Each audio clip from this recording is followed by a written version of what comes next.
నా పేరు పద్మప్రియ. నేను ఏపీ స్పీకర్ కోడెల శివప్రసాదరావు గారి కోడలనండి. మాకు 2009 ఆగస్టు 6లో వివాహం జరిగిందండి వారి అబ్బాయి కోడెల శివరామకృష్ణతో. అప్పటి నుంచి అత్తారింటి వేధింపులు ఉన్నాయండి.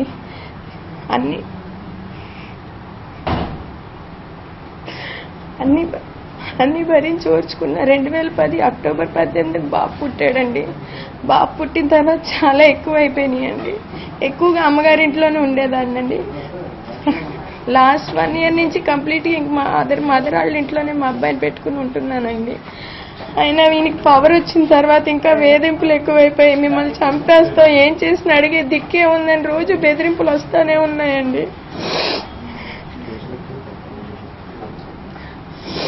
On 17th night, my husband Kodel Sivaram along with Surapneni Koteshwarrao, Vikas Global Concept School Chairman, Jayalakshmi Seafoods Ramesh Garandi, Koner Suresh Garandi, Gutta Nagaprasad అని ఒక అతనితో 10 మంది రౌడీలతో కలిసి వచ్చి జితేంద్ర, సుమతి వీళ్ళందరూ మొత్తం అందరూ కలిసి వచ్చండి 10 మంది రౌడీలతో రాత్రి 10ంటికి నేను మా అమ్మగారు నా బిడ్డ మాత్రమే ఉన్న టైంలో నా ఇంటి మీద దాడి చేసి అదేనండి 2 town circle inspector Maharanipeta zone Mallikarjunarao గారితో సహాయంతో అండి. ఆయనది నర్సారావుపేట అంటండి. ఆయన పర్సనల్ గా సీన్ లో ఉండండి. ఏంటే లోపల ఏం చేస్తున్నారు అని బూతులు మాట్లాడి, నోటితో చెప్పలేని బూతులు మాట్లాడండి. మా మెయిన్ డోర్ బద్దలు కొట్టండి.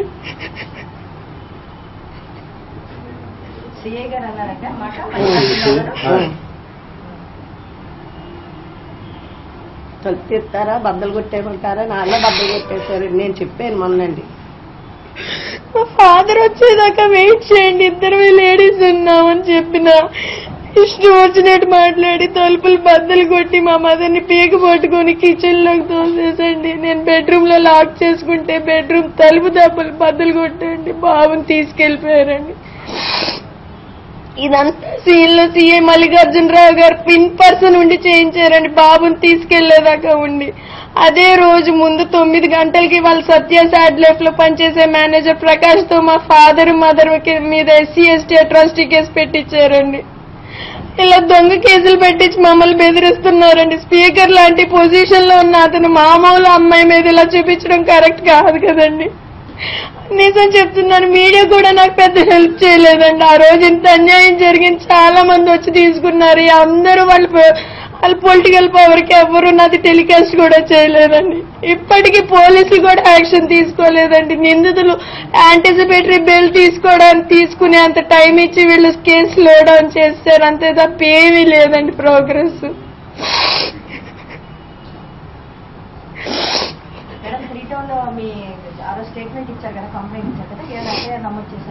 నమోదు చేశారు కానీ ఏ యాక్షన్ తీసుకోలేదండి. వాళ్ళు యాంటిసిపేటరీ బెయిల్ కూడా వెళ్తున్నారండి నిందితులందరూ.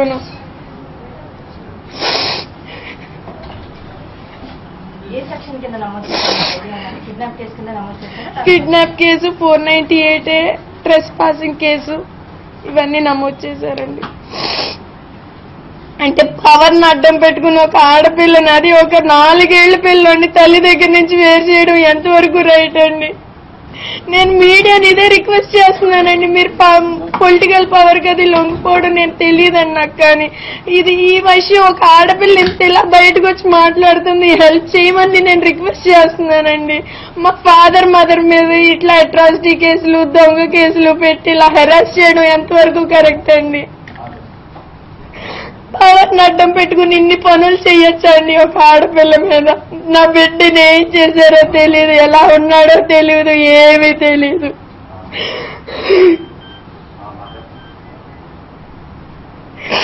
అంటే ఒక సిఐ 2 టౌన్ సిఐ మల్లికార్జునరావు గారు నేను 3 టౌన్ సిఐ అని చెప్తూ ఇన్ పర్సన్ ఉండి చేయించడం ఎంతవరకు న్యాయం అండి? రక్షణ కల్పించవలసిన పోలీసులు ఇలా చేస్తే ఇంకేముందండి న్యాయం ఈ ప్రభుత్వంలో?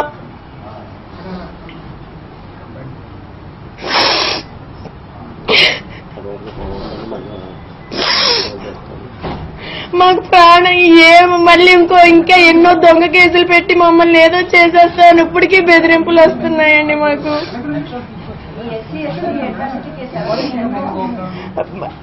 వాళ్ళ కోడెల శివప్రసాదరావు గారికి సంబంధించిన సత్య సాడ్ లైఫ్ మేనేజర్ ప్రకాష్ పెట్టాడండి. ఆ మనిషికి మళ్ళీ నాన్నగారి మీద అమ్మగారి మీద అండి అటాక్ అయిన అదే రోజు 9 o'clock పెట్టారంటండి. మాకు లేట్ గా చాలా లేట్ గా తెలిసిందండి. వెంటనే వీళ్ళు అరెస్ట్ చేయమని. ఎఫ్ఐఆర్ ఇవ్వలేదండి.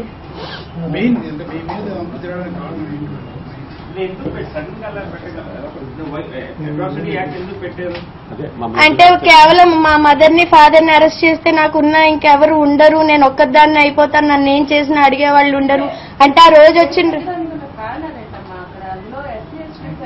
అతను ఎస్సీ ఎస్టీ అనుకున్నా కరెక్ట్ గా తెలియదండి. అతని చేత పెట్టించారండి.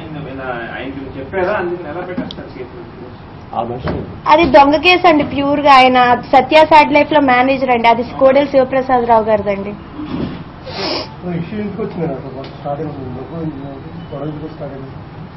అంటే నాకు మా అత్తగారి వైపు నుంచి, మా ఆడబోడ్స్ వైపు నుంచి ఆస్పెక్ట్స్ అండి, మెంటల్ హెరాస్మెంట్, క్యారెక్టర్ ని అసాసినేట్ చేయటం, అన్ని విధాలు ఉండేదండి. ఇంకా పవర్ వచ్చాక ఏంటంటే మొన్న వచ్చిన మనుషులు కూడా అన్నారండి, కోడెల గారు మా దేవుడు, కోడెల గారు పవర్ ఏంటో ఇప్పుడు చూపిస్తాము, మీరేం చేస్తారే, మిమ్మల్ని చంపిన అడిగే దిక్కేదే మీకు, ఇది మా గవర్నమెంట్ అంటే చంద్రబాబు నాయుడు గారు లేడీస్ కి రక్షణ కల్పిస్తానన్నారండి. ఇదేనా అండి రక్షణ? నాకు అపాయింట్మెంట్ దొరకలేదండి. అసలు అన్ని వైపులా మూసేశారండి.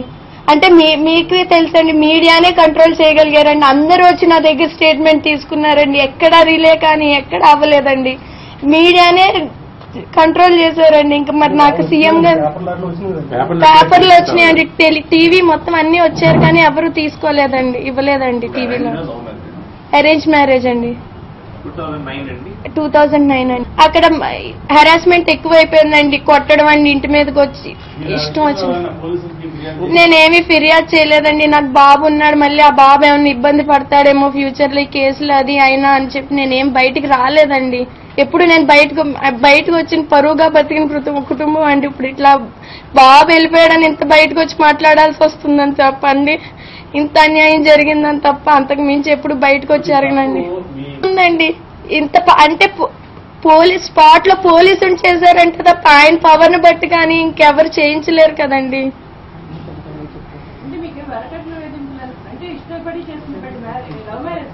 లవ్ మ్యారేజ్ అంటే మా అత్తగారికి మా ఆడబొడ్స్ కి ఎవరికి పెళ్లి అంటే ఇష్టం, అంటే కొడుకు పెళ్లి అవడం ఇష్టం లేదండి. వాళ్ళకి కొడుకు పెళ్లి అయితే ఆస్తి వాళ్ళకి ఆస్తులు అంటే మోజండి, మనుషుల మీద ప్రేమ ఉండదండి. నేను రెండో భార్యనండి. ఒక అమ్మాయి వెళ్ళిపోయిందండి పైన, అంతే జనం కోసం అంతేనండి.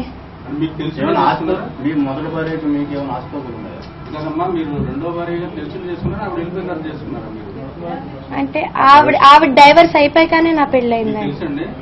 చెప్పారండి. మా హస్బెండ్ మెంటల్ హెరాస్మెంట్ అంటే నా క్యారెక్టర్ అసాసినేట్ చేస్తూ ఉంటారండి.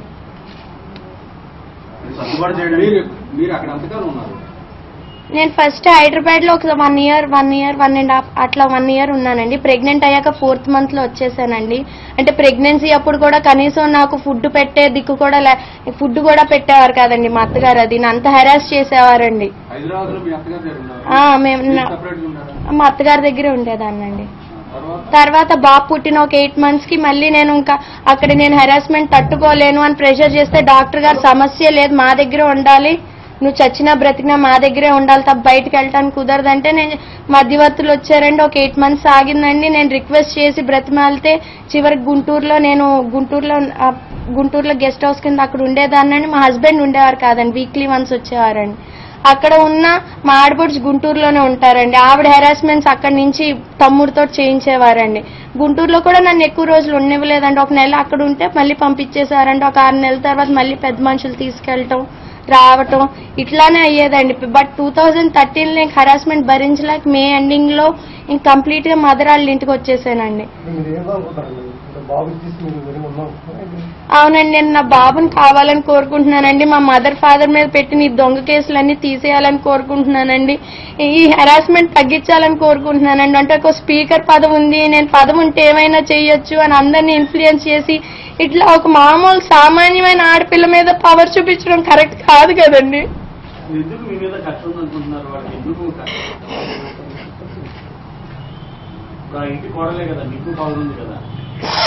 ఎప్పుడు నన్నేమి కోడలి కింద చూడలేదండి. ఆ ఇంటి పని మనిషికి ఇచ్చిన వాల్యూ కూడా నాకు ఎప్పుడు లేదండి.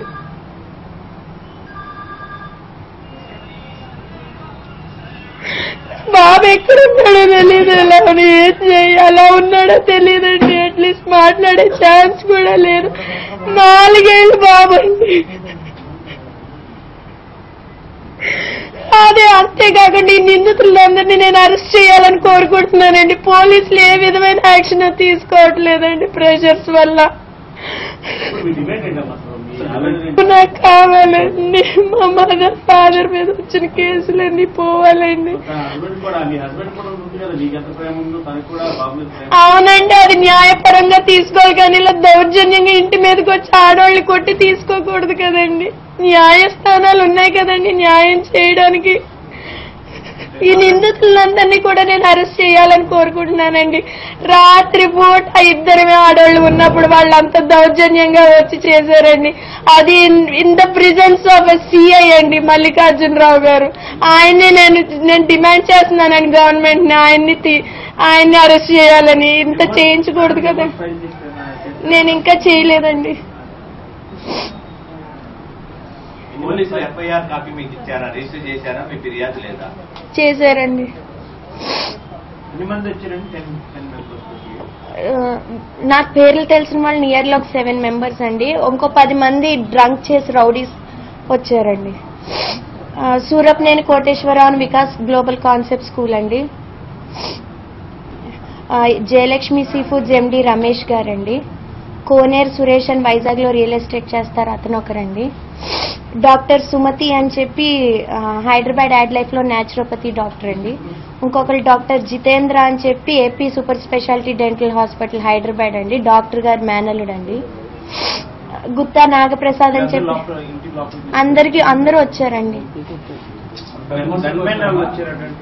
గన్మెన్ రాలేదండి, పోలీసులు వచ్చారండి. మల్లికార్జున్ గారు ఇంకొక కానిస్టేబుల్ అండి. వాళ్ళిద్దరే దగ్గరుండి తలుపులు బద్దలు కొట్టించారండి. రాయలేదండి.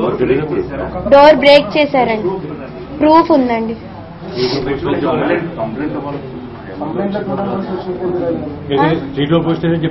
వాళ్ళు 3 టౌన్ పోలీస్ స్టేషన్ అని చెప్పారండి. మాకు తర్వాత తెలిసిందండి ఆయన 2 టౌన్ పోలీస్ స్టేషన్ మల్లికార్జునరావు గారు అని. మెయిన్ డోర్ బ్రేక్ చేశారండి, బెడ్రూమ్ డోర్ బ్రేక్ చేశారండి, గేట్ కూడా బ్రేక్ చేసి వచ్చారండి. ఇండివిడ్యువల్ హౌస్ అండి. పక్కన ఫ్లాట్స్ లో ఉన్న వాచ్మెన్ అందరూ ఇదంతా చూశారండి. కోరుకుంటున్నానండి ఈ విషయంలో.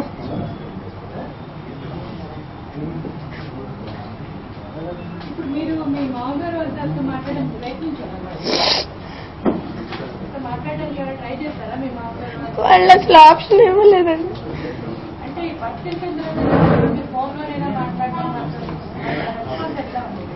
అసలు ఎవరు ట్రై చేయట్లేదండి. అంటే ఇప్పుడు అంత పవర్ ఉంది, మేము ఏం చేసినా చెల్లుద్ది, మాకు ఇన్ఫ్లుయెన్స్ ఉంది, కోర్టుకి వెళ్తారు వెళ్ళండి, మాకు ఆ జడ్జి తెలుసు, మాకు పోలీసులు అందరూ తెలుసు, కేసులు పెట్టి హెరాస్ చేస్తాం, ఇలా బెదిరింపులు వస్తున్నాయండి. వీళ్ళు హైకోర్టుకి వెళ్తే హైకోర్టు జడ్జిలు అందరూ మా కిందే ఉన్నారు, ఇట్లా బెదిరిస్తున్నారండి. మదర్ ఫాదర్ మీద కేసులు పెట్టేది. అసలు వాళ్ళు ఆ ఛాన్స్ ఇవ్వట్లేదండి. అసలు కమ్యూనికేషన్ కానీ ఏమీ లేకుండా, అంటే బాబుని తీసుకెళ్లిపోయాం ఏం చేస్తారు, మాకు పవర్ ఉంది అంటే వాళ్ళే డైరెక్ట్ గా చెప్పారండి. మిమ్మల్ని చంపితే అడిగే దిక్కు ఎవరు ఉన్నారని అడుగుతున్నారు. వచ్చిన వాళ్ళు అడిగారండి.